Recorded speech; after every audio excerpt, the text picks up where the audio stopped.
పూర్వం తారకాసురుడనే రాక్షసుడు తన వర గర్వంతో ముల్లోకాలను గడగడలాడించాడు.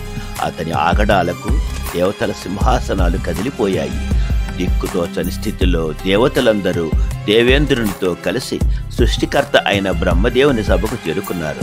అప్పుడు ఇంద్రుడు, పితామహ, సృష్టికర్త, మమ్మల్ని రక్షించండి. తారకాసురుని ఆగడాలు మితిమీరిపోయాయి.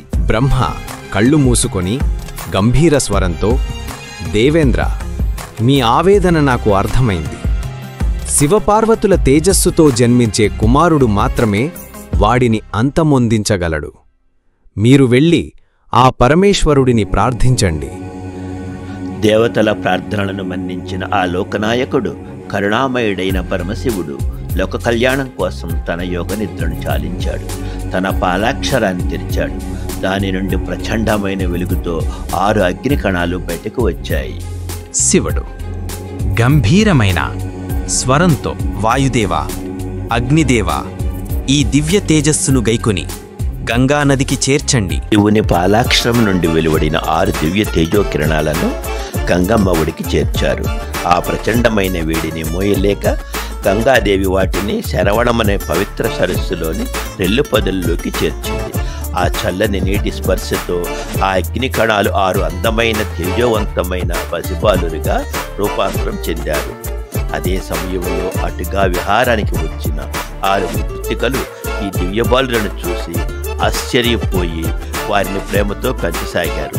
అందుకే ఆయనకు కార్తికేయుడని పేరు వచ్చింది. తన కుమారులను గురించి తెలుసుకున్న పార్వతీదేవి ఆనందంతో శరవణ సరస్సు వద్దకు పయనమైంది. ఆమె హృదయం వాత్సల్యంతో నిండిపోయి ఉంది.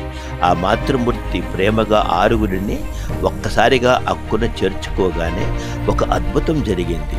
6 శరీరాలు ఏకమై 6 ముఖాలు 12 చేతులతో దివ్యకాంతులు విరజిమ్ముతూ షణ్ముఖుడు ఆవిర్భవించాడు. షణ్ముఖుని అవతారంతో దేవలోకంలో ఆనందోత్సవాలు వెల్లువెరిశాయి.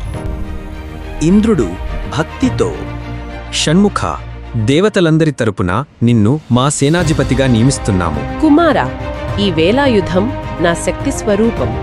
దీనితో శత్రువులను సంహరించి ధర్మాన్ని నిలబెట్టు. విజయీభవ.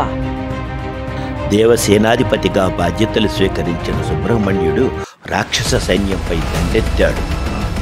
తారకాసుడు, ఓ బాలుడా, నన్నెదిరించడానికి వచ్చావా? ప్రాణాలపై ఆశ ఉంటే పారిపో.